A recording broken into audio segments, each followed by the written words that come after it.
Great. Thank you, Joby and Braham, for sharing your nice insights into the discipline to recruiting the right partners. We certainly do have quite a few questions that have come in throughout the webinar, so I will direct the questions to both Braham and Joby to answer. One of the first questions that we got early on was for Braham. Braham, what percentage of the deal would you recommend giving to the referring partner? That would be for Joby, for the referring partner. Oh, sorry. Yeah, that's okay.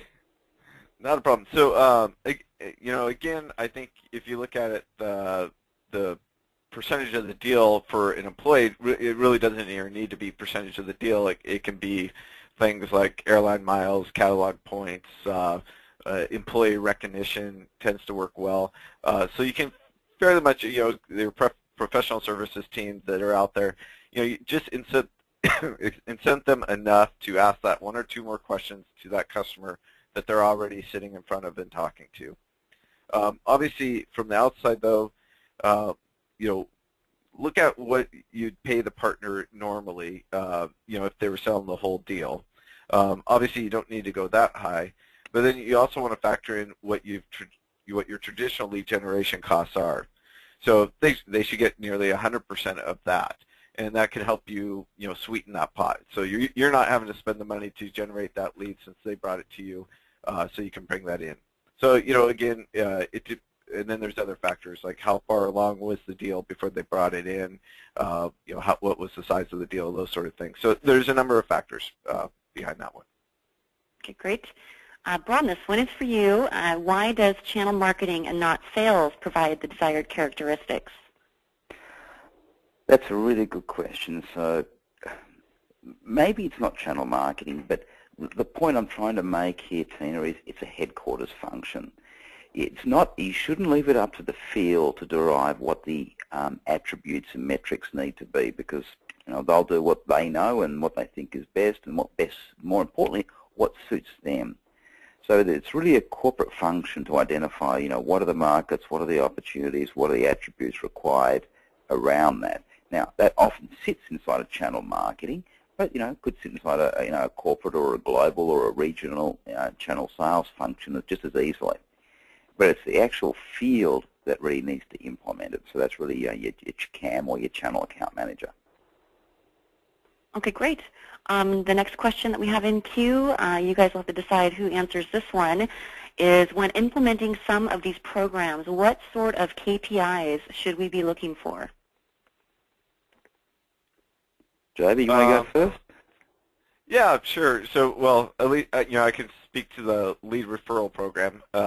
You know, the 996 to 1 ROI that we saw is you know, pretty incredible. So I wouldn't necessarily expect that, but you know, obviously, you know, starting at a 20 to 1 return on the investment you're putting into it is probably a great starting point. Tells you're heading in the right direction, and then you could expect to see more as the program matures and it gains more visibility and recognition out there. And then really from a partner selection perspective, to me, Tina, the key metric is around the productivity of the channel manager. So, for example, if the average channel manager in a particular district or region or country today is $2 million per head, then the metric you should be looking at is how do we increase that by 20% to 2.4 or 50% to $3 million a head. And one of the ways in which you do that is getting them to focus on the partners that are most likely going to deliver that result, and the discipline around that, and identifying the gaps in performance and driving the performance improvement around those gaps. So I think the key metric here is revenue per head of channel manager. Great. Next question in queue. And again, I think we'll start with Joby, and then Braham, you can add some comments as well. Is as an ERP vendor who has been focusing on reselling on-premise solutions through a channel, aside from falling into the trap of going after the traditional ERP resellers, what new reseller types do you think are worth considering? So yeah, I'll head that one off. I'm sure Braham's going to have good insight on this one. But from our angle, you know, what we're seeing a lot, not just with ERP, but you know, just folks, you know, now adding their cloud solutions or on-demand solutions, is, starting to look into that tail of the channel and the consultants and whatnot that traditionally have been extremely hard to measure the value of what kind of business they're driving towards you.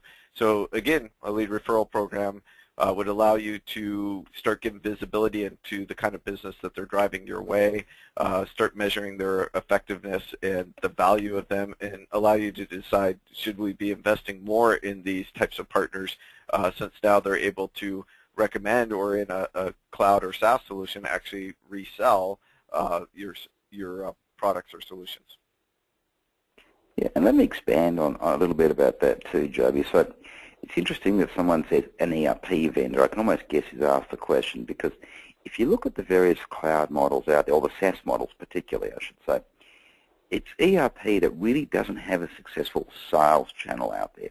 If you go and have a look at what NetSuite's doing, or some of the other vendors out there, Salesforce.com, even though it's CRM, what you'll see is that most of them really only have agent programs. They don't really have a successful sales channel as of yet.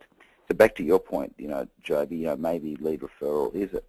But where do I think it's going to finish? Well, I think what you're going to find is that you're going to find a range of influencer channels that will develop. And again, I guess that's aligned to some of your comments there, Joby. And so a good example will be an accountants association. So chartered accountants, as an example, will become major influencers, particularly for ERP implementations, as you move down the food chain to smaller and smaller customers. So I don't think there is any proven model today, or not that I'm certainly aware of, and we've certainly researched a number of ERP SaaS solutions involving the channel, other than agent models, but I think you'll find that there will be some evolving channels, particularly around associations and groups. Great. Braham, one more question for you. When we were talking about the partner selection screening process, if I am a large vendor and have hundreds of thousands of partners, how long, from your knowledge, would it take to actually go through that partner selection screening process? So that's a tough question again. I always get the tough questions, don't I, Tina? So in the absence of having a lot of information, when you've got that length of tail, you're really looking at a two-stage process. You need a first filter. So you would still come up with the attributes, and some fairly detailed attributes. It might be 20, 30, 40 different attributes across the 3 screens.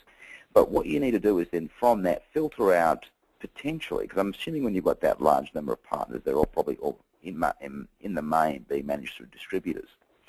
You would then work through your distributors, maybe pick 3 or 4 attributes that you can bring those hundreds of thousands down to a more manageable number. I don't know, I'll pick 10,000 as a number. And then once you get to 10,000, I'm assuming that you're a large vendor with a very large channel team, maybe in the hundreds. Now you're only starting to talk about 10 per channel manager, and that's when you can start to apply a much more detailed screening process. Or conceivably too, you could outsource the more detailed process too. And somewhere you need to find the balance between the two, because you do need to be able to engage and your field teams in the process. Perfect. We have one question left, and that is for you, Joby. How much does a lead referral program cost to implement and then operate? And not only the cost, but the timing. How long does it typically take? Oh, okay. Good question. So they can be fairly quick to implement. A lot of it comes down to a lot of the rules and the thoughts that needs to be put behind on what is considered a qualified lead, and what do those attributes look like. Probably are already done, because your either direct sales team or your current channel team's already thought about this. So the implementation usually within 30 days, but then to get traction and visibility can take a little bit longer. From a cost perspective, again, it's going to depend on the size and the complexity of the, are you doing a bunch of integrations with your ERP or CRM solutions, that sort of thing. We've seen the implementations range anywhere from, the $8,000 all the way up to, say, $30,000. Operationally, though, it should be fairly low expense to run. So anywhere from $2,000 to, again, if it's fairly large with a lot of integrations, maybe $10,000 a month. so that's just kind of to support the program and the software that we've seen. On the reward side, though, again, that's kind of just a huge variable. That's going to depend on the size of the solutions that the leads are for, and are they internal employees versus outside VARs and whatnot. So that's probably the big variable that would be depend on the company. Perfect. Well, we don't have any additional questions that have come into the queue, so I will assume that we can close this session. Thank you again, everyone, for your time. We will have the webinar available for your viewing on Channel Enablers website, which is www.channelenablers.com, or Channel Services Group website, which is www.csgchannels.com. If you have any direct questions about channel challenges, feel free to contact Joby or Braham. Their contact information is on the screen right now, and they definitely would be happy to answer any additional questions that you may have. And again, if you have any questions, contact them. But until then, until our next webinar, thank you all for attending, and we appreciate your time and look forward to helping you build the best channel program to engage your partners. Thank you.